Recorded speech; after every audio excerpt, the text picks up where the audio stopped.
الحمد لله نحمده ونستعينه ونستغفره ونؤمن به ونتوكل عليه ونعوذ بالله من شرور أنفسنا ومن سيئات أعمالنا من يهده الله فلا مضل له ومن يضلله فلا هادي له ونشهد أن لا إله إلا الله وحده لا شريك له ونشهد أن سيدنا ومولانا محمدا عبده ورسوله أما بعد أعوذ بالله من الشيطان الرجيم بسم الله الرحمن الرحيم والعصر إن الإنسان لفي خسر إلا الذين آمنوا وعملوا الصالحات وتواصوا بالحق وتواصوا بالصبر صدق اللہ العظیم۔ بزرگان محترم، معزز بھائیوں، بزرگوں اور گھروں میں بیٹھ کر سننے والی ہماری مائیں اور بہنیں اور بیٹیاں،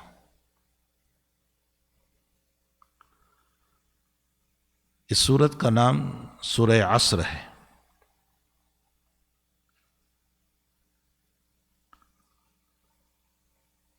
یہ سورت نازل ہونے کے اعتبار سے تو 13ویں نمبر پر ہے، 13 پر ہے، یعنی اللہ تعالیٰ نے جن سورتوں کو اتارا تھا ترتیب کے ساتھ، اس میں یہ 13ویں نمبر پر اتری ہے۔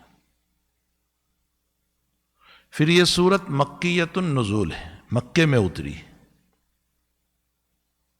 لیکن ترتیب قرآن کے اعتبار سے اس کا نمبر 103واں ہے، 103، 103 نمبر پر یہ سورت ہے۔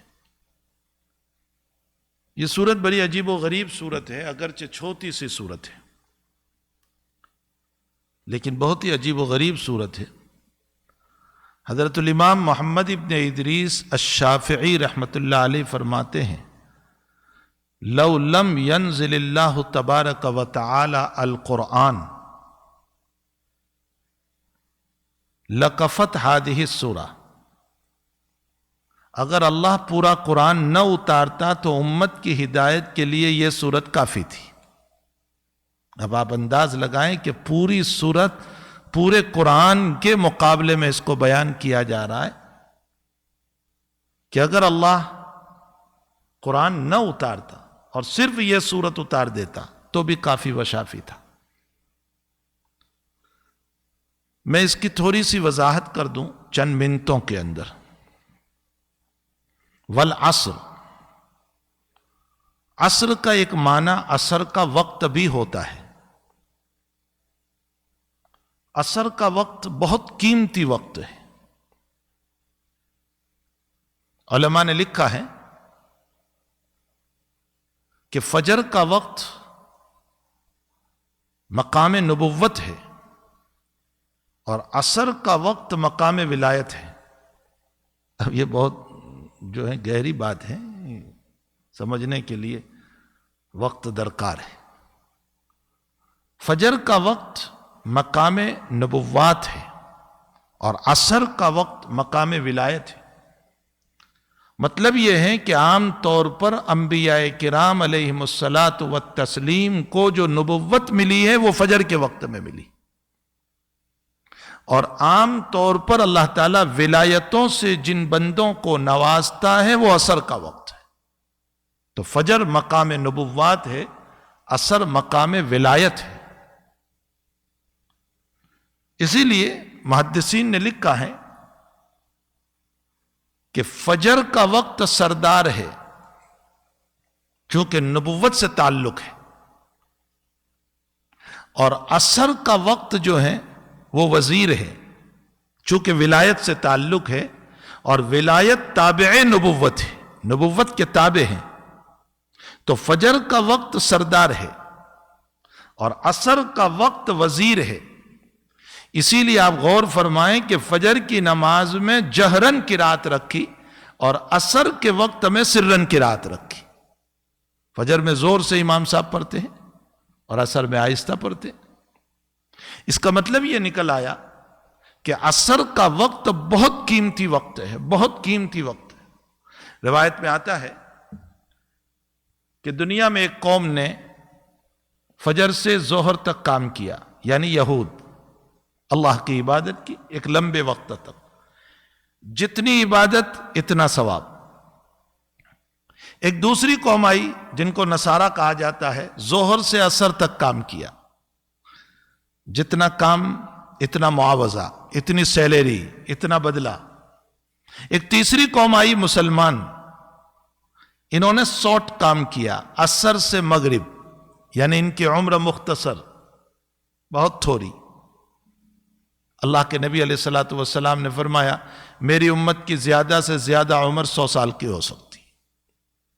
اب 100 سے اوپر کسی کا ہو جائے وہ شاذ نادر، لاکھوں میں ہوتے ہیں، ورنہ 100 سال زیادہ سے زیادہ، ورنہ عمومی امت کی عمر جو ہے وہ 60 اور 70 کے بیچ میں ہے، 60 اور 70 کے بیچ میں۔ ویسے اللہ کے نبی علیہ السلام نے بڑی عمر سے پناہ مانگی، بہت لمبی عمر سے پناہ مانگی۔ اللہم انی اعوذ بک من ارذل العمر، اے اللہ میں ایسی عمر سے پناہ چاہتا ہوں جس میں محتاج بن جاؤں۔ آج تو اولاد بھی ایسی نہیں ہوتی ہے کہ جو خدمت کرے، اولاد میں بھی وہ جذبات نہیں ہے اپنے ماں باپ کی خدمت کرنے کے جو پہلے جذبات تھے۔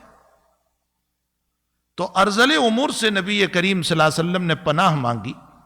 اسی لیے کسی کو دعا دی جائے تو یوں دعا دی جائے اللہ عمر میں برکت عطا فرمائے، نہ یہ دعا دی جائے کہ اللہ تجھے 100 سال کا بنائے۔ روایتوں کی روشنی میں یہ دعا صحیح نہیں ہے۔ ہاں، اللہ تمہاری عمر میں برکت عطا فرمائے۔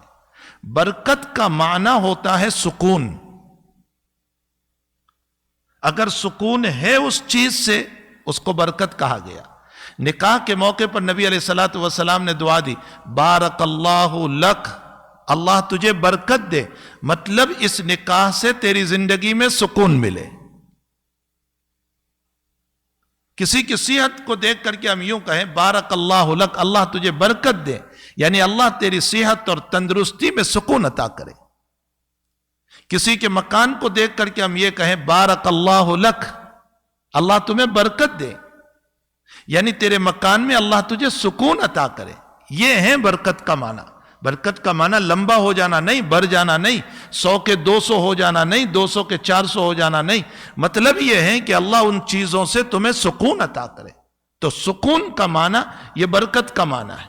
اگر تھوڑی سی زندگی ہے، تھوڑا سا مال ہے، لیکن سکون ہے تو سمجھو برکت ہے، اور اربوں خربوں ہیں اور زندگی میں سکون نہیں تو سمجھو کہ برکت نہیں۔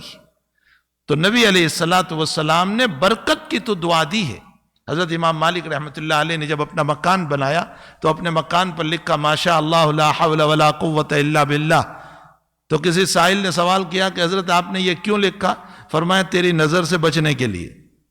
اسی کو کہا، یعنی تیری نظر لگ جائے گی، اس لیے میں نے تیری نظر سے بچنے کے لیے ماشاء اللہ لا حول ولا قوت الا باللہ۔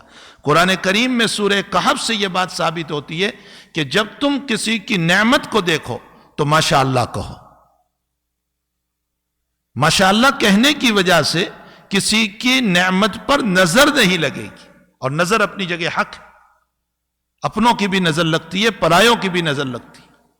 اور علماء نے اور صوفیاء نے مسئلہ لکھا ہے کہ جب نظر میں یہ تاثیر ہے کہ اس نظر کی وجہ سے جب غلط نظر سے ہم دیکھتے ہیں مکان گر سکتا ہے، انسان بیمار ہو سکتا ہے، گھر میں ٹوٹ پھوٹ ہو سکتی ہے، تو پھر اللہ والوں کی اچھی نظر لگنے کی وجہ سے سامنے والا اللہ کا ولی بھی بن سکتا ہے۔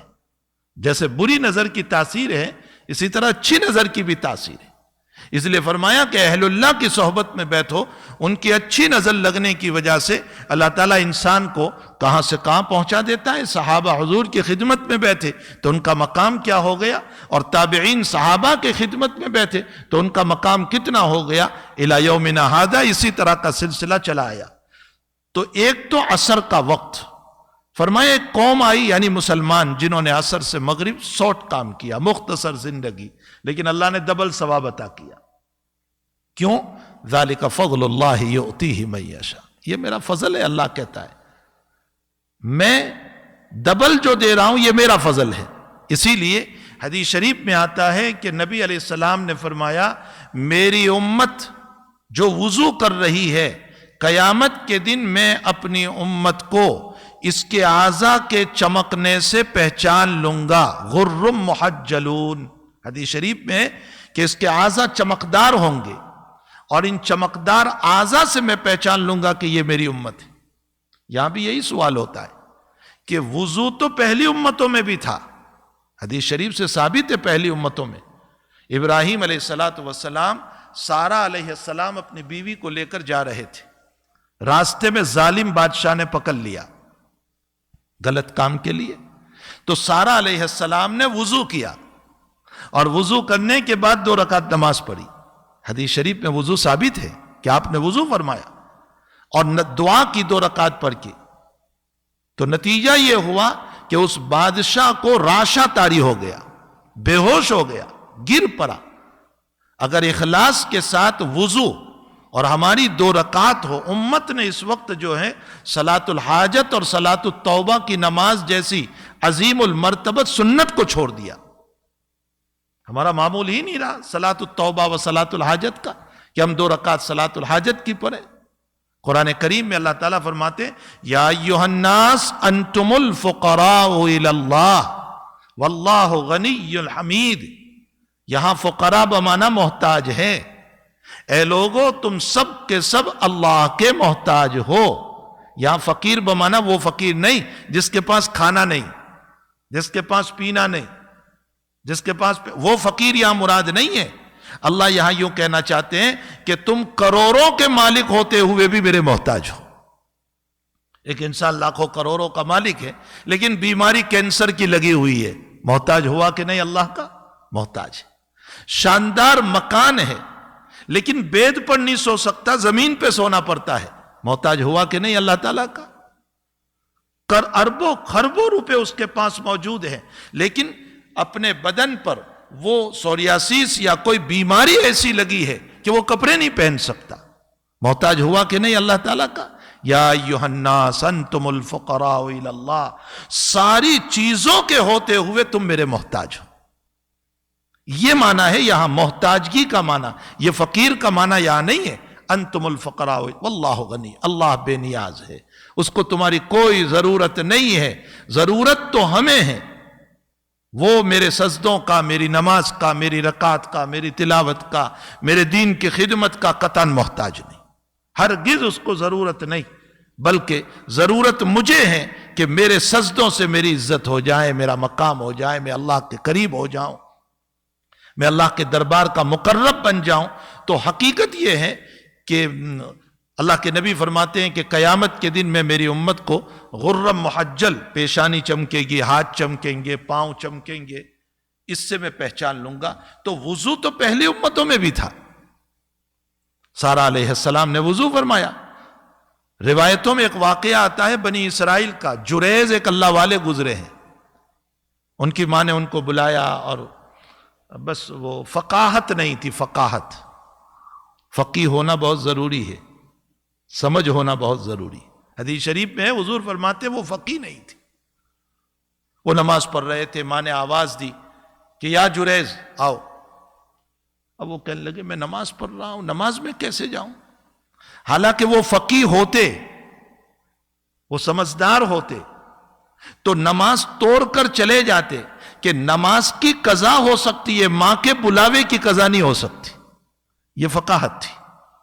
کچھ سمجھ میں بھی آ رہا ہے، یہ فقاہت تھی.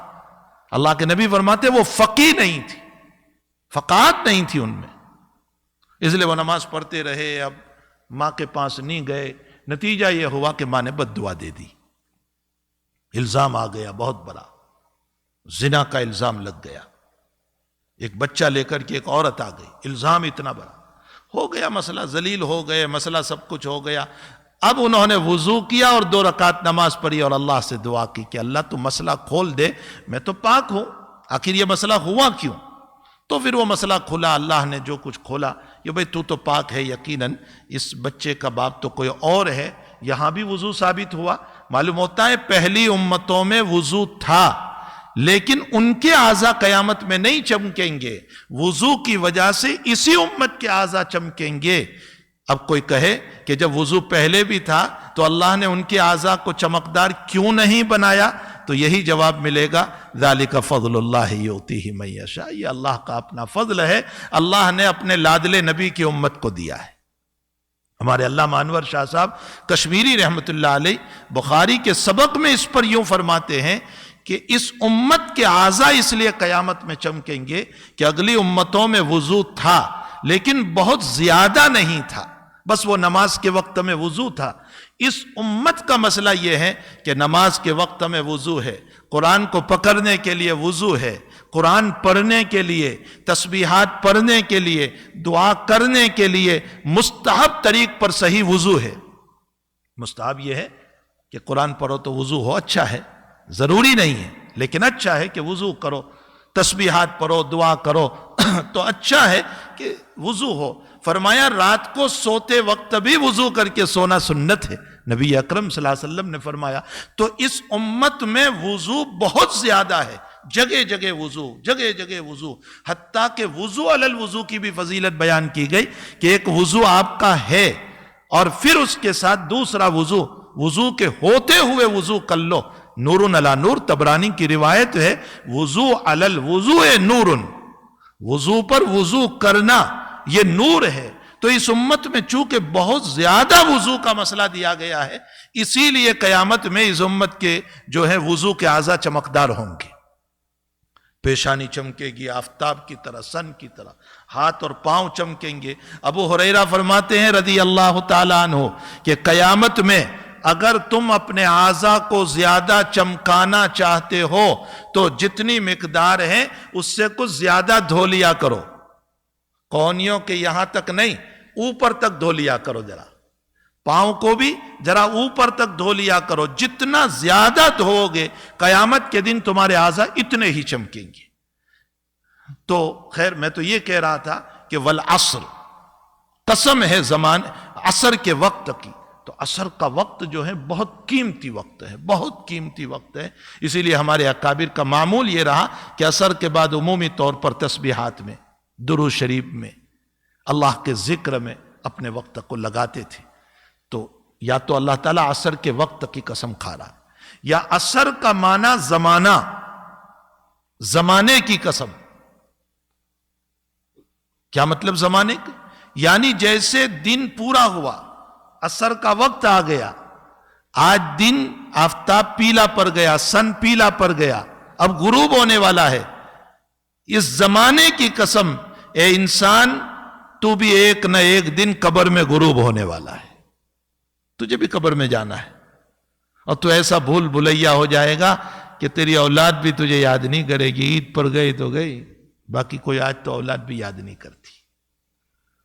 تو جیسے والعصر زمانہ گزر رہا ہے، اسی طرح تو بھی قبر میں غروب ہوگا، تو اس غروب ہونے سے پہلے، اپنی موت سے پہلے تو کچھ کام کر لے۔ کیا کام کر لے؟ 4 کام بتائے۔ اب یہ 4 کام کا میں صرف ترجمہ کر دوں، تشریح پھر کسی موقع پر کروں گا۔